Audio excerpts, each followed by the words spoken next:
울산 시청자 미디어 센터의 제작 지원을 받아 울산 CBS와 울산 청년 네트워크가 공동으로 제작하는 시사 팩토리 100.3 금요판이 돌아왔습니다. 25분여는 라디오 주파수 FM 100.3과 온라인 노컷 뉴스로, 나머지는 팟캐스트 플랫폼 팟빵에서 나울통을 찾아 들으실 수 있습니다. 안녕하세요. 시사팩토리 100.3 금요판과 팟캐스트 나울통 진행자 조강래입니다. 6월도 벌써 중순입니다. 올해도 벌써 절반이 지났는데요. 취업준비생들은 올해 절반이 날아갔다라며 코로나 우울증을 호소한다고 합니다. 최근 취업을 준비하는 2030 청년 815명을 대상으로 한 취업 포털 사이트 업체는 코로나가 채용시장에 미친 영향에 대한 인식을 묻는 설문조사를 진행했습니다. 발표 내용을 보면 응답자 95.8%가 스스로를 코로나 세대로 인식하고 있었습니다. 또 일자리 걱정을 심각하게 하고 있었습니다. 조사 내용을 들으면서 우리 청년들이 참 어렵게 살고 있구나 라고 다시 한번 느꼈습니다. 안녕하세요. 완벽 정치 해설가 이태인입니다. 제가 좋아하는 문구가 하나 있습니다. 청년은 미래가 있다는 것만으로도 충분히 행복하다. 19세기 러시아 현실주의 리얼리즘 문학에 큰 영향을 미친 문학가 니콜라이 고골이 남긴 말입니다. 제 주변에선 이 문구를 놓고 태인 씨, 현실을 너무 외면하는 거 아니야? 이거 완전 정신승리인데 라고 말하는데, 한국 사회에서 2020년을 사는 청년들에게 정신승리보다 중요한 인생 필수 아이템은 없는 것 같습니다. 안녕하세요. 울무총리 엄효빈입니다. 앞에서 방금 두 진행자가 코로나 세대가 된 2030과 청년들에게 인생 필수템이 된 정신승리를 이야기했는데요. 우리 청년들은 현안 속 여러 문제를 두고 내 마음먹기에 달린 것 아닌가, 혹은 사회구조적 문제 아닌가 사이에서 그 원인을 궁금해합니다. 오늘 젊은 정치 전문가 두 분을 스튜디오로 모셔서 청년과 정치 키워드를 중심으로 그 원인을 파헤쳐 보려고 합니다. 저는 시사팩토리 100.3 금요판과 팟캐스트 나울통의 진행을 함께하고 있는 이승우입니다. 앞서 엄효빈 진행자가 소개한 두 분은 소신 있게 말하는 깡다구 있는 젊은 정치 전문가입니다. 오늘 주제는 울산 정계와 공무원 조직의 재개발입니다. 오늘은 울산에서 보기 드문 젊은 정치인이죠. 우리 오상택 박사와 최건 변호사 두 분 스튜디오에 모셨습니다. 두 분 안녕하세요. 예, 안녕하십니까. 네, 최건 변호사님은 2주 전에도 저희 라디오에 나오셨죠. 그때 저희가 강하게 질문 드린 것 같은데 괜찮으셨나 봐요. 아, 예, 괜찮습니다. 네. 두 번째 출연 요청에도 흔쾌히 응해주셨습니다. 오상택 박사님은 첫 출연인데요. 두 분 먼저 이제 오상택 박사님부터 청취자들께 간단하게 소개 부탁드리겠습니다. 네, 안녕하십니까. 저 시사팩토리 시청자 여러분 반갑습니다. 저 오상택이라 합니다. 만나 뵙게서 반갑습니다. 예, 안녕하십니까. 저는 네. 최건 변호사라고 합니다. 2주 전에도 뵙고 앞으로도 자주 뵙겠습니다. 네, 감사합니다. 앞으로도 약속해 주셨습니다. 네. 질문에 앞서 두 분 근황 좀 이야기해 주세요. 총선 끝나고 더 바쁘게 지내셨을 것 같은데 어떻게 지내셨어요? 먼저 최건 변호사님부터. 예, 저는 사실 본업으로 돌아가서 열심히 일을 하고 있습니다. 열심히 일을 하고 또 지금 제 둘째가 한 120일 정도 됐는데 일과 육아에 지금 힘을 쓰는 예, 성실한 사회인으로 네. 예, 있습니다. 육아를 또 담당하고 계시는 예. 네, 아버지로 또 예. 생활하고 계시고 오상택 박사님께서는 네. 선거를 마치고 이제 선거에 감사했던 분들에게 좀 인사를 좀 다했던 시간이 있고요. 네. 그리고 좀 여행을 좀 가려고 그랬어요. 여행이요. 그게 근데, 너무 네. 제가 한 번도 쉬어본 적이 없던 것 같아서 그래서 여행을 그러시구나. 가려 했는데 이제 코로나19로 해외 여행을 원래 계획을 하셨는데 그래서 사실 스칸나비아 반도를 한번 가보고 싶었는데 스칸다니아 반도 근데 못 네. 가게 돼서 이렇게 북유럽의 뭐 여러 가지 뭐 제도라든지 뭐 복지 시스템 이런 거 좀 되게 궁금했었거든요. 그래서 가려 했는데 못 가고 그래서 지금은 이제 책이나 이제 제가 이제 아직 뭐 못 썼던 뭐 연구 논문 이런 것들을 좀 쓰고 있는 단계에 있습니다. 네, 그렇게 또 활동하고 계시군요. 오늘 파워 인터뷰는 좀 긴장감 있게 가보려고 합니다. 저희가 질문을 하면 그렇다 또는 아니다라는 이 속도 있는 긴장감을 얘기하는 건데요. 그 이후에 왜 그렇게 답변하셨는지 간략하게 말씀해 주시면 됩니다. 저희 방송 시간이 24분 55초. 생각보다 굉장히 짧습니다. 그럼 첫 번째 질문 먼저 하겠습니다. 나는 외부에서 온 젊은 정치 전문가이다. 바로 네, 아니요, 네, 아니요, 그렇다, 아니다 이렇게 대답하시면 됩니다. 아니다. 아니다. 두 분 다. 왜요? 저는 내부입니다. 내부죠. 외부가 아니다. 최건 변호사께서는 예, 저는 사실 정치 전문가란 표현 자체가 좀 어폐가 있다고 생각하는 게 네. 정치라는 게 사실 흔히 말해서 국민들의 민의를 반영하는 건데 거긴 사실 전문가가 있을 수 없습니다. 그리고 오래 정치를 했다고 전문가도 아니고 네. 그 실제로 뭐 정치학 박사를 뭐 박사 학위가 있다고 전문가도 아닙니다. 특히 이 지역 정치인들은 자신이 정치를 오래 했다는 이유만으로 정치 전문가, 행정 전문가 이렇게 얘기하고 있는데 그거는 사실 자기가 그걸 했다는 것뿐이지 전문가라는 건 누구도 확인해 주지도 않고 네. 그리고 시대에 따라서 또 변하는 거기 때문에 네. 정치 전문가라는 표현이 좀 어폐가 있다고 생각합니다. 그리고 사실 네. 그렇게 젊은 것도 아니고요. 네. 예. 오상태 박사께서는 전 내부라고 봅니다. 네. 저 외부와 내부의 개념을 좀 이렇게 구분했는데요. 네. 어쨌든 저는 그 외부에서 수혈되어 온 사람이 아니고 네. 내부에서 자생돼서 이렇게 키워오고 육성된 사람이기 때문에 네. 내부라는 표현을 쓴 거고요. 네. 저는 정치가 좀 프로페션 해야 한다고 저는 생각하는 사람 중 한 명입니다. 뭐 최영 변호사와 조금은 결이 다른데요. 네. 정치가 어떤 민의를 대변하는 그런 굉장히 중요한 역할 중에 하나입니다. 그래서 네. 그를 할 수 있는 어떤 기본적 소양과 기본적인 어떤 기본 소양과 그럼 정책적인 마인드 이런 게 탑재해야 된다 생각하거든요. 그런 분들이 좀 이렇게 육성되고 만들어져고 그리고 검증받아야지만이 또 우리 정치가 좀 건강해질 수 있지 않는가. 그래서 그런 뭐 청년 시절부터 이렇게 네. 좀 이렇게 키워왔던 사람들 네. 뭐 이런 분들을 좀 유심히 좀 지켜봐야 되고 좀 주목하고 네. 조명해줘야 하지 않는가. 네. 그래서 저는 뭐 내부다 외부는 아니다. 그래서 네. 저는 정치 전문가도 필요하고. 네, 정치는 필요합니다. 그래서 필요하다. 그건 저는 젊습니다. 그래서 정치가 이제 정치 연령이 만 45세랍니다. 사실 저도 사실은 청년의 그 기준을 45세로 잡는 게 조금 어폐했다 생각하는데 그래서 정치 연령을 봤을 때는 저는 아직 좀 젊다. 최고 변호사님과 좀 다른. 그렇습니다. 정치인의 연령을 봤을 때는 젊다. 그 네. 박사님 나이가 그럼 어떻게 되세요? 저 41세입니다. 아유 젊으시네요. 네, 젊은 아유 젊다고 말씀해 주시면. 자, 그러면 이제 두 번째 질문은 이제 오상태 박사님만 답변하시면 됩니다. 이제 지난번 최건 변호사는 지금까지 들은 질문 중에 제일 날카로운 질문이라면서 맞다고 답변을 해주셨었는데 질문 드립니다. 나는 내 분야에서 엘리트 코스를 밟아왔다.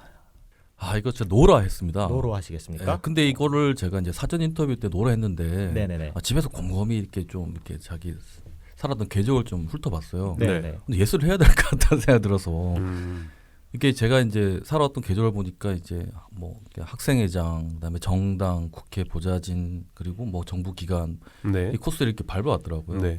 그래서 이제 보통 기존에 이제 기성 정치인들이 했던 코스를 밟아왔기 때문에 그래서 좀 정치 엘리트 코스를 밟았다라고 얘기를 해야 될 것 같다 해서 노로했지만 예수로 좀 변경하는 걸로 좀 하겠습니다. 방송 당일에는 예스로 변경하는 네, 생각이 그래서- 이렇게 바뀌셨군요. 네, 그래서 잘하셨습니다. 그래서 좀 엘리트 같거든요. 네. 그리고 또 농담이고요. 정치학 또 네, 네. 전공까지 해서 이걸 좀 이렇게 좀 겸손하게 말씀을 드리다면 네. 다양한 경험을 한 뭐 정치인이다 뭐 이렇게 네. 말씀드렸습니다. 네, 이제 핵심으로 들어가는 질문을 해보겠습니다. 나는 울산 지역 정치에 쇄신이 필요하다고 생각한다.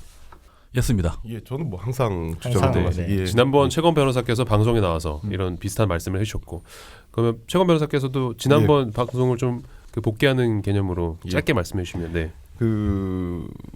지금 사실 그러니까 다른 지역은 사실 뭐 세대 교체, 인물 교체가 많이 일어나고 있지만 특히 울산 지역 같은 경우는 그게 상당히 더딥니다. 그리고 네. 항상 하는 얘기가 20-30년 전 인물들이 계속 나오고 또 그분들이 2년마다 한 번씩 나옵니다. 네.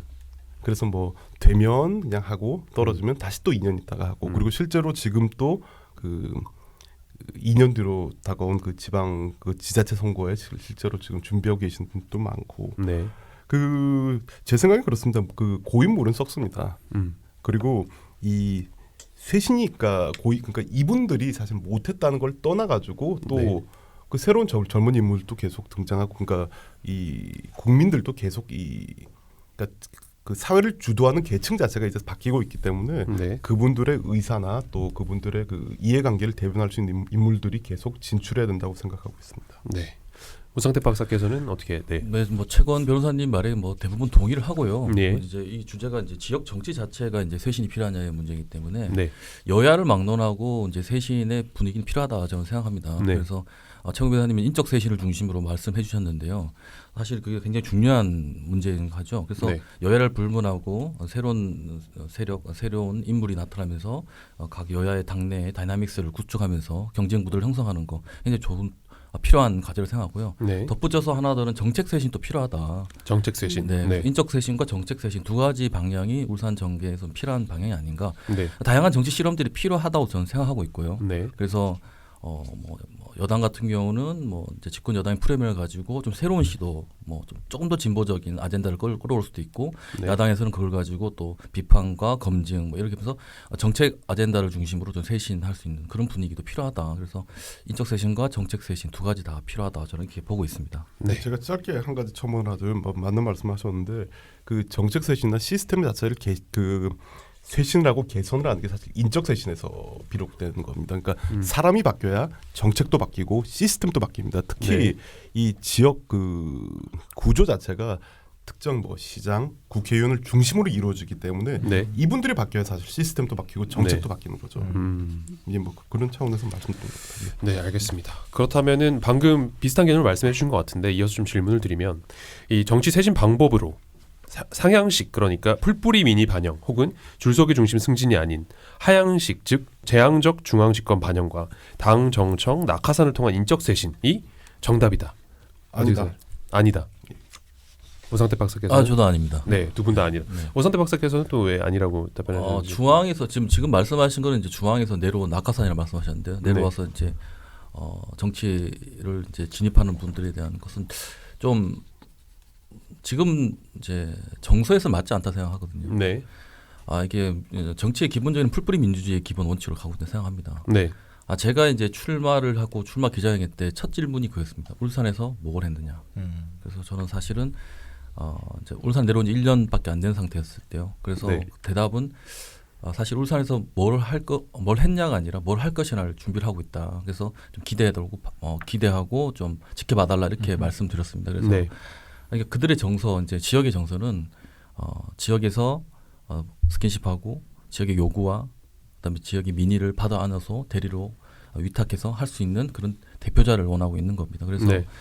그래서 이제 지역 정치에서 서로 이제 커갈 수 있고 인정받는 사람들이 좀 더 인정받는 그런 시스템이 네. 필요하다. 네, 그 낙하산 내려왔을 때 오는 그 이질적인 그리고 지역과의 동질적이지 않는 그런 모습들이 오히려 어떻게 보면 좀 지역을 대변하는데 좀 네. 무리가 있다 네. 이런 생각하고요. 네. 그래서 뭐 당내에서도 민주당 내에서도 그런 좀 시스템을 좀 지역에 대한 요구와 이해를 받을 수 있는 시스템 체계를 좀 구축해야 된다. 공천 심사 과정에서 보면 그런 이제 지역의 민의를 받은 그 어떤 리서치하는 게 좀 협소합니다. 그래서 네.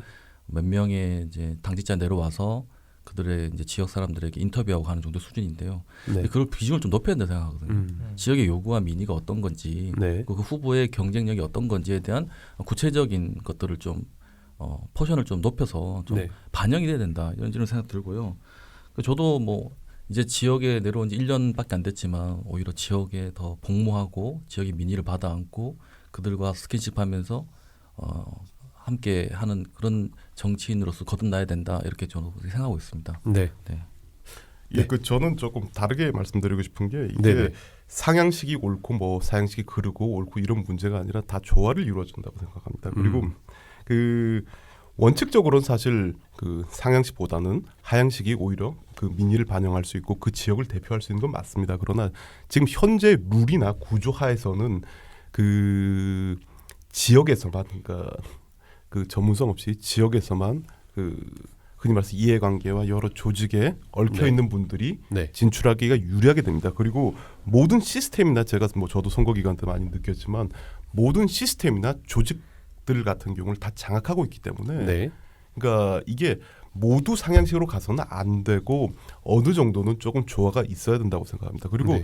그 방금 오 박사님께서 말씀을 잘해주셨는데 이렇게 그러니까 궁극적으로는 그 하향식으로 가는 게 맞되 그 전까지는 시스템이나 그 룰 자체를 개선을 해야 됩니다. 근데 이 개선을 하지 않고 만약에 한다면 그 실제로 그런 현상이 발생할 겁니다. 뭐 8선 의원, 9선 의원, 뭐 시장 같은 경우 연임 제한이 있지만 만약 네. 연임 제한이 3선 연임 제한이 없다면 뭐 5번, 6번 하고 이런 일도 계속 발생할 겁니다. 왜냐하면 기득권을 가지고 있는 사람들은 그 조직이나 그 시스템을 계속 자기에 맞게끔 운영하기 때문에 그러니까 그 보통 그렇지 않습니까? 보통 경기 같은 경우도 외부에서 심판이 와서 그 판단을 해야지. 네. 그러니까 자기가 룰을 정하고 자기가 시스템을 만들어서 그 룰에 따라서 그러니까 형식은 뭐 경선이니 뭐 이렇게 해도 그 룰에 따라서 하기 때문에 네. 실질적으로 불공정한 게임이죠. 네. 그 조금 더 보태면요. 그 최고 변호사님 말씀도 뭐 일종 일리 있는데 우선 박사님 시간이 저희가 짧아서 2부에서 좀 자세하게 그 그렇습니까? 의견을 좀 다해주시면 좋을 것 발언을 같습니다. 해야 되는데. 네, 그럼 좀 킵해놨다가 네, 킵해놨다가 제가 그대로 가져가겠습니다. 네, 네, 알겠습니다. 약속드리겠습니다. 이어서 가주시죠. 네. 계속해서 정치 쇄신 얘기가 나왔으니 이어서 질문을 드릴게요. 정치 쇄신 그럼 가로막고 있는 울산 지역 카르텔 5개 이상이다. 빠르게 예스 예. 어떨까요? 예스. 예스. 네. 최건 변호사께서는 5개. 5개. 이야기. 안 세워봐서 모르겠는데 더 많다? 의견 드는 생각으로 한 5개 네. 이상 되는 것 같습니다. 저는 세지는 않은데요. 네. 5개 이상 그러니까 있으니까 예스한 겁니다. 네. 네, 네. 뭐 말한- 자세하게 좀 이야기를 간단하게는 최건 변호사께서는 뭐 예시를 굳이 어떤 예. 특정 단체를 얘기 안 하셔도 네. 예, 그 보통 그렇게 됩니다. 그러니까 네. 그 특히 울산 같은 경우는 학연 지연이 굉장히 강하고 그리고 그 나름 뭐 정치에 입문하는 조직으로 네. 예, 그 입문하는 조직으로 여러 가지 단체들이 단체라고 뭐 자생 단체도 있지만 어느 뭐 정당 조직도 있고 그 유력인들이 뭐 유력인이나 유력 회사에서 운영하는 여러 단체들이 있습니다. 그래서 네. 보통 하는 얘기가 정치에 꾸미는 제가 뭐 들은 바로는 지역에서 정치를 하기 위해서는 그 단체에 들어가서 그 활동을 하고 또 거기에 활동을 열심히 하면 그 유력 정치인에게 픽업이 돼서 실제로 거기에 뭐 그 정당 활동을 하고 네. 그리고 그러다 보면 또 공천을 받기 위해서 줄을 서고 네. 네네. 이런 식의 지금 현상이 계속되고 있습니다. 그리고 네. 지금 현재 계시던 분들도 그런 식의 과정을 거치셨던 분들도 많고요. 네. 오 박사님께서는 좀 네. 뭐 예시를 좀 들어주시면 네, 어떤 게 뭐 있을까요? 네. 최건 변호사님의 예시는 이제 학연 중심, 뭐 지연 연구 중심의 그런 어떤 카르텔이 있다 말씀하신 것 같은데요. 뭐 네. 그것 저야 동의합니다. 뭐 특정 고등학교 중심으로 한 카르텔도 있는 것 같고요. 네. 뭐 그래서 네네. 뭐 방송상 말씀드리면 그렇고요. 그리고 보면 또 여야를 막론하고 또 사람 중심의 계파 정치도 있는 것 같기도 하고. 사람 중심의 예, 개파 정치. 그것도 있는 네. 것 같기도 합니다. 그리고 또 보기에는 또 제가 본 청년, 여성, 뭐 소수 계층을 좀 이 진출이 힘든 뭐 이런 구조적 문제도 있는 것 같습니다. 네. 예컨대 이제 청년이라 하면 이제 지역 정서를 넘어서서 여야를 막론하고 청년이라 하면 좀 그 한계가 있다. 뭐 여성 같은 경우는 또 한계가 있다. 뭐 이런 식의 소수계층이 진출도 좀 못하고 있는 맞습니다. 그런 구조적 한계가 좀 이게 이제 정치 쇄신에 좀 발목 잡고 있는 뭐 네. 그런 거지 않은가 이렇게 생각되고 있습니다. 네, 이어서 하나 더 드릴게요. 울산 시민을 위해서는 선출직 공무원, 즉 어공 정치인만 쇄신할 게 아니라 임명직 늘공, 즉 일반 공무원 조직도 쇄신해야 한다. 어떻게 생각하시나요? 예스. 네. 먼저 오상택 박사님께서 먼저 답변해 주시겠습니까? 네, 네. 그 일반 공무원들 이제 소위 말 늘공 말씀하시는 것 같은데. 늘공 맞습니다. 네. 네, 그렇죠. 언제나 공무원이신. 네. 늘공들의 이제 복지부동, 뭐 줄서기 문화, 뭐 이런 것들인데 제가 이제 네. 사실 공무원 세계를 잘 모르기 때문에 네. 여러 군데서 이제 리서치를 좀 해보고 참고를 해봤는데요. 그러니까 이제 공무원 사회가 이제 일과 성과를 중심으로 이제 뭐 진급을 하거나 뭐 네. 이런 것들 이제 모범을 창출하는 것이 아니라 네. 이렇게 학연 지연이나 뭐 이런 소위 말 네트워크를 중심으로 뭐 진급이라든지 이런 것들을 좀 한다 이런 문제 제기가 좀 있더라고요. 네. 그래서 그러면 이제 사실 그것도 하나의 이제 공무원 사회의 뭐 적폐 중에 적폐라 저는 생각합니다. 그래서 네. 이걸 끊어내기 위한 뭐 제도적 장치라든지 뭐 이런 것도 굉장히 필요하다고 생각하는데요. 네. 그래서 울산시가 보면 2019년 울산년 적극행정 실행 계획이라는 것을 좀 만들었더라고요. 네. 네. 그러면서 적극행정을 좀 장려하고 그다음에 특전이나 뭐 인센티브를 주기 위한 그런 제도적 장치들을 마련했는데요. 네. 그 장치가 작동하고 있지 않는가라는 작동이 네. 안 되고 있지 않는가라는 좀 의문이 듭니다. 그래서 네. 이건 뭐 정책 그 집행자 뭐 리더의 어떤 의지 뭐 이런 게 좀 필요하지 않는가. 그래서 네. 조금 더 좋은 제도가 있는데 인센티브를 주는 제도가 있는데 그 제도가 활용되지 않고 이런 늘공들의 문제가 나온다는 것은 조금 더 제도를 좀 푸시하거나 좀 구체화시키고 실행 효율적으로 만들 수 있는 그런 방식으로 가야 되지 않는가 생각되고요. 네, 사실 저희가 이어서 그러면은 네. 네, 좀 원래는 저희가 이 질문의 의도를 드린 건 지난번 저희 방송 때 이제 그 공무원 사회로부터 비롯된 어떤 문제들, 갑질들 때문에 제가 이런 질문을 좀 드린 네, 거거든요. 그래서 좀 시간 관계상 또 최건 변호사님 답변하시고 이 얘기는 또 입으로 우리 청취자들 궁금하시게 네, 한번 좀 넘기도록 하겠습니다. 네. 이게 그 공무원 조직은 사실 그러니까 인사권을 가지고 있는 사람 눈치를 볼 수밖에 없습니다. 그래서 지금부터도 그러니까 보통 그런 얘기들을 많이 합니다. 그러니까 그 뭐 선거 같은 경우에 누가 유리한지 판단하려면 공무원한테 물어봐라 네. 이런 얘기를 하는 게 이분들이 그 누가 되고 누가 그러니까 누가 예를 들어서 만약에 뭐 지자체장이 되고 누가 국회의원이 되고의 그 네트워크도 밝을 뿐 많을 뿐만 아니라 그게 네. 굉장히 좀 촉각을 기울이고 있습니다. 그렇기 네. 때문에 근데 이분들 특성상 인사권자의 눈치를 볼 수밖에 없고 네. 그리고 그 신분이 보장이 되기 때문에 그렇죠. 예, 네. 신분이 보장이 되기 때문에 그렇게 될 수밖에 없습니다. 근데 저는 조금 다르게 생각하는 게 그 자체가 나쁘다는 건 아닙니다. 그리고 그 그러니까 선출직뿐만 아니라 임명직 같은 경우는 그러니까 그 직무의 연속성도 굉장히 필요합니다. 네. 직무의 연속성도 필요하고 그리고 그 정치권의 압력이나 뭐 지역 유력 인사의 압력에도 좀 굴하지 않는 그런 게 좀 필요합니다. 그 네. 국민의 그 복지 향상이나 이런 걸 위해서 필요한데 이게 어느 정도 좀 조화는 이루어야 된다고 생각합니다. 단순히 지금처럼 그러니까 뭐 쉽게 얘기해서 뭐 공무원 시험에 합격하면 그 정년까지는 보장이 되니까 네. 실제로 그 흔히 아까 말씀하신 사회자님께 말씀하신 뭐 갑질 문화도 네. 있고 여러 가지 국민의 시스템보다 자기 안위에 신경을 쓰는 게 있는데 이런 점도 좀 조화를 이루어야 되지 않겠나 싶습니다. 자세한 건 2부에 말씀드리겠습니다. 네, 저희가 시간 관계상 여기까지 좀 마무리를 하고요. 마지막으로 저희 청취자들께 최건 변호사님부터 예. 딱 30초 시간 예. 드리겠습니다. 두 분 그 하고 싶으신 말씀 좀 부탁드리겠습니다. 예, 그 마지막 질문 보니까 정치 세션을 위해 각자 속한 정당 내부 문제 말할 수 있는데 여기 대해서 제가 말씀은 안 드리겠습니다. 말씀은 안 드리는데 네, 확실히 개혁이 돼야 되고 개선이 돼야 됩니다. 그리고 이 제가 아까 말씀드렸다시피 이거는 사실 울산시당만의 문제가 아니라 저는 사실 뭐 제가 그러니까 미래통합당 입장에서 나온 입장이기 때문에 내부 문제에 대해서 먼저 지적을 하겠습니다. 이번에 조금 그 정부 여당의 실정에도 불구하고 국민들이 그 미래통합당의 지지를 보내지 않은 이유가 네. 니네가 개혁이 부족했다고 생각해서 저는 그렇다고 생각합니다. 음. 그러기 위해서 타 정당을 비판하고 정부 여당을 비판하기 이전에 내부의 네. 개혁부터 이루어져야 된다고 생각합니다. 내부 교육이 우선이다. 네, 오 박사님. 네, 네, 오늘 주제가 뭐 정치 쇄신이 이제 주로 이루어졌던 것 같은데요. 네. 정치는 이제 쇄신하면서 또 자정하면서 또 새로운 물과 또 기존에 있던 구조들이 이렇게 변화하면서 또 새로운 상생 문화가 생성이 된다 생각합니다. 그래서 젊은 그리고 뭐 여성, 소수 등의 다양한 계층들이 이 정치에 입문하고 그 네. 속에서 새로운 또 울산 정치의 다이나믹스가 형성되기를 기도하면서 또 네. 저도 열심히 복무하도록 하겠습니다. 네, 알겠습니다. 두 분 답변 네, 잘 들었습니다. 라디오 시간 관계상 일부격인 시사팩토리 100.3은 여기서 마무리해야 될 것 같습니다. 시간이 참 짧은 게 아쉽습니다. 하지만 청취자 여러분, 더 내밀한 이야기가 팟캐스트 방송에서 2부로 준비되어 있습니다. 팟캐스트 플랫폼 팟빵과 유튜브에서 나울통을 검색하시면 들으실 수 있습니다. 청취자들께는 여기서 인사드리겠습니다.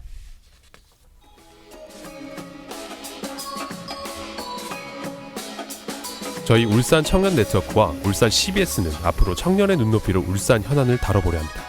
여러분 제보와 사연을 기다리고 있습니다. uscbs@cbs.co.kr로 보내주시면 방송에 적극 반영하겠습니다. 지금까지 기술의 이창수 엔지니어, 음악의 길기판, 진행의 조강래, 이승우, 이태인, 엄여빈, 조연출의 엄유미, 연출의 김성광 프로듀서였습니다.